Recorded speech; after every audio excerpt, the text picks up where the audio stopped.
In today's tutorial, let's learn how to do the infinity rib cowl, and that's coming up next.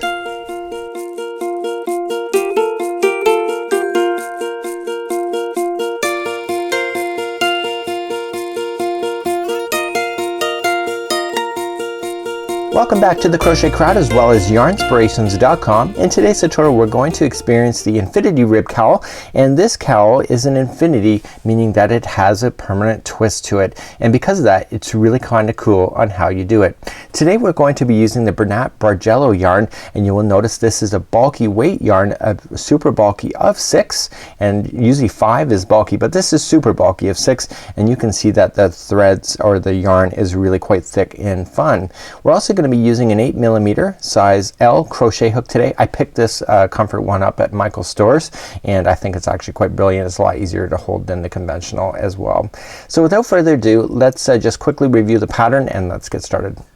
So as I've mentioned, today is an infinity rib cowl, and you'll notice that even if you try to lie it flat, it'll always have a permanent twist to it, and that's because I've done it infinity style.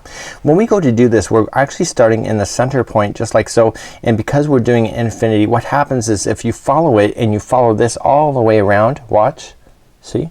It's coming down on this side and then back around and then through the underside and then comes up and comes up through here again. So every time you go around this twice, you're actually completing both the top side and the bottom side when you're going to do infinity style. Now if you wish not to have the permanent twist, you can always change your mind when we're going to fasten off or going to secure it when we do our first once around. Again, that creativity is up to you. Now you will notice that because it is a rib cowl, it's identical on both sides, so you have the ribs on both sides, so then basically you have a reversible as well. And you will notice that the colorway in the yarn, that's part of the yarn itself. Now you don't see really the blues, the dark blues in this yarn here, but it's really in there. The color changes so slowly that you may not identify that that dark blue is actually inside this ball, so you're just looking for Bargello blue, and all of the beautiful color story that you see in this will come to life as you go. So let's start our first chain. So let's begin, and we're simply just gonna start off a slip knot. Now you'll notice in my instructions that it says chain 80. If you want to change anything within this pattern, you always have to keep it in multiples of 2, so it can be 82, 84, 86, etc. And if you want to make it shorter, then you just have to go less, so 78, 76. Just keep it in multiples of 2. Now because of that, I'm gonna show you only doing chaining of 20, so I want you to chain 80 if you're doing this. Now just substitute your yarn if you don't have access to this yarn or you wish not to use it. Remember that this is a super bulky 6 if you wish to get the same kind of gauge out of it. So I'm going to chain 20, so I'm just gonna use this yarn as normal. So 1, 2, 3, 4, 5, 6, 7, 8, 9, 10, 11, 12, 13, 14, 15, 16, 17, 18, 19, and 20. So if you're doing this cowl, go all the way to 80, and if this is just a tutorial sample just to show you how to be able to manipulate this in order to have it work for you. Now once you get your chain all the way done, what you need to do is that you need to insert the hook into the beginning chain, but you need to make sure that this is not twisted in any way. So do you see that it's all just straight? So make sure there's no weird twist to it. So just insert into the first stitch of the first chain and grab the yarn, pull through and through. That's a slip stitch. So now you have a permanent ring. So the infinity part of it doesn't start quite yet. So let's begin to do our first revolution, and we're gonna go in continuous revolutions all the way around this from here on in, and so there will not be any slip stitching involved. So now what we're going to do is that I would turn it over and get the back hump of the stitch in the chain. It just is a lot nicer to work with, and so get the back hump. And so if you just turn it around, you can see this is the front side. Turn it around and get that back hump. The first one is always the most awkward one to get to, and once you get that first one, it's a lot easier. So you're just gonna single crochet in this one and every one going all the way around, but I don't want you to continue to go all the way around. I want you to just stop at the end of this one revolution, and you'll be able to tell when you've gone all the way around. So just single crochet into the chain, okay, going all the way around, and just wait for me and I'll show you how to do the twist part. So I've now come all the way back around and I'm actually going to start the next part of this tutorial, but what I want you to do first is that your chain is probably gonna be all twisted and really kind of weird looking at this point, and what we need to make sure is that the chain is actually looking proper. So at this point it's actually looking flat. Okay, so there's no twist in it, and this is where we want to apply the twist. But before I do so, I'm just gonna pull up on this and I'm gonna apply a stitch marker to the first stitch in. And the reason why I'm doing that is that you have to actually rotate around this twice in order to have one complete revolution. And twice means that you actually pass by the stitch marker twice.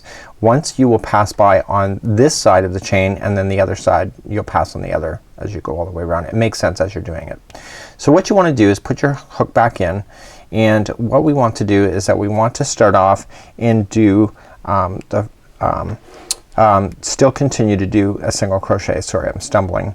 So basically I can see here that this is the top of the chain that I'm just doing now, the single crochet, and so if I look at it then the other side is the bottom.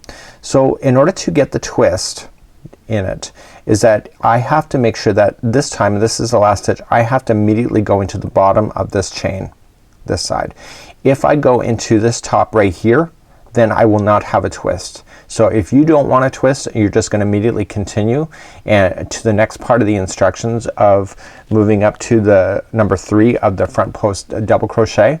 But if you want the twist when you're getting out like this, just gotta make sure that the first single crochet is in the bottom side. Now because you were getting one hump on the front side of this when you did the single crochet, there will be 2 strings on this side for you to access. So basically you want to make sure that you have just now created the twist by going directly to the bottom side of the chain. Okay. So it's like if you were doing a hat, if you continue around continuously without doing any kind of twist, you'll get like the hat.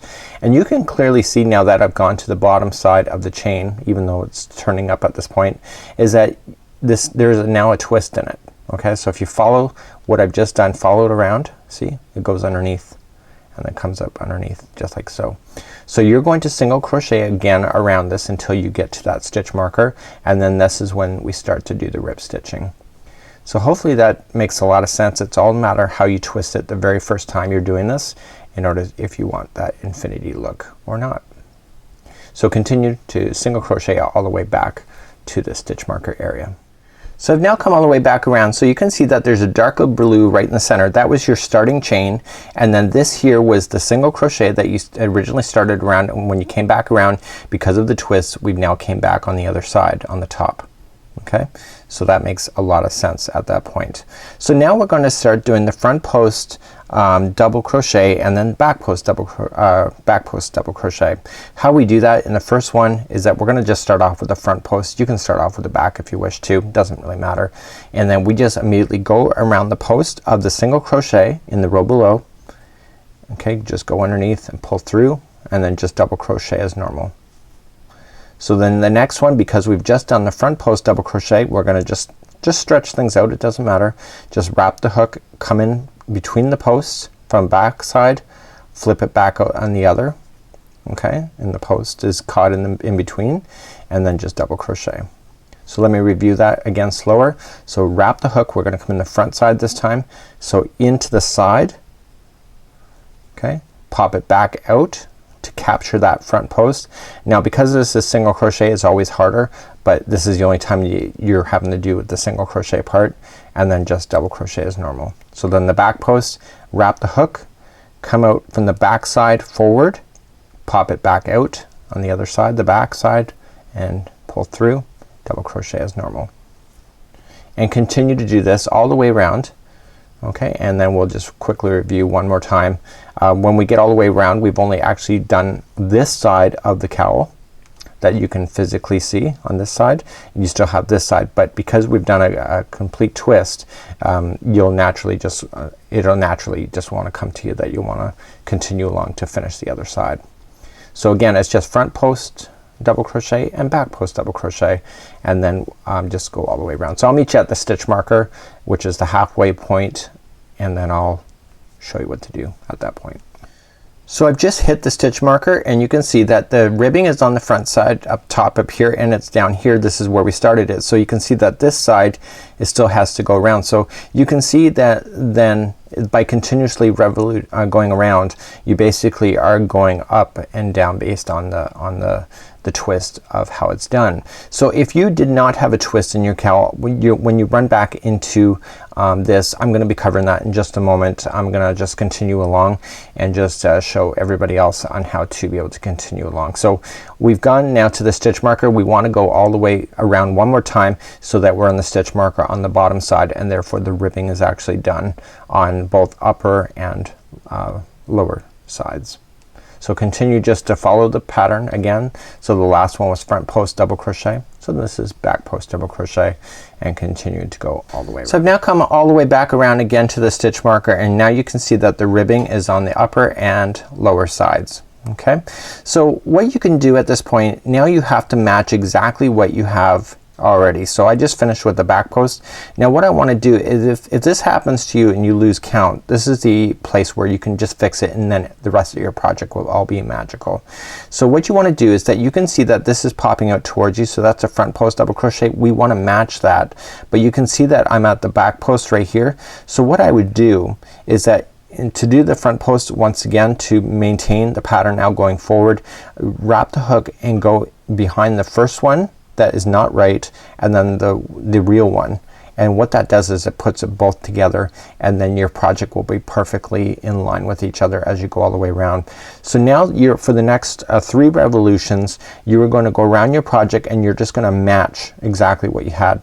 Now if you did not have a twist in your project, all you have to do is the same thing. So if you had an extra one left over, then you can just finish it just like I did by putting the 2 together, and if you had it proper, then it's okay too. You can just continue. So you just have to match exactly what you see. So the next one is a back post double crochet, so you want to apply this one as a back post double crochet, and I got my stitch marker mixed into that one. And so the next one is a front post double crochet, so you want to do a front post double crochet this time, and the next one is back. So you just continue to go around. Your entire project will take 2 Bargello balls of yarn in order to complete the size that I have in the pattern, but it actually goes relatively quickly because this is a bulky material, so it goes really quick, and you'll start to see all the colors start to jump out at you. And you can see even in this sample that I'm doing right now on camera, I haven't even got to the dark blue in the ball yet, and so then the colors just really start to play together perfectly. So you're just going to continue to go around 3 more times, or until you run out of yarn. If you want it thicker, as far as wider, then you'll just add more yarn to it, so you just buy additional Bargello balls. So at the very end, what you want to do is that you're going to continue to go around until it's prescribed to stop, and then all you just need to do in the final 3 stitches, you just want to do just a slip stitch. So just slip just like this, and what this does is it brings it back in balance. You want to keep an eye on the stitch marker that you have applied into your work in order to really count how many times you've gone around, but you will have an equal number of ribs in the center point of your particular cowl. Okay, so there's the center point here, and you will have the equal number just like this. Okay, does that make sense? Hopefully that does, and this is a free pattern. You'll love this pattern. You'll really like this yarn. It's nice and thick, and it will look great with your coats, and there's lots of colors to choose. Until next time, I'm Mikey on behalf of Yarnspirations as well as thecrochetcrowd.com. Have a fabulous day, and we'll see you next time.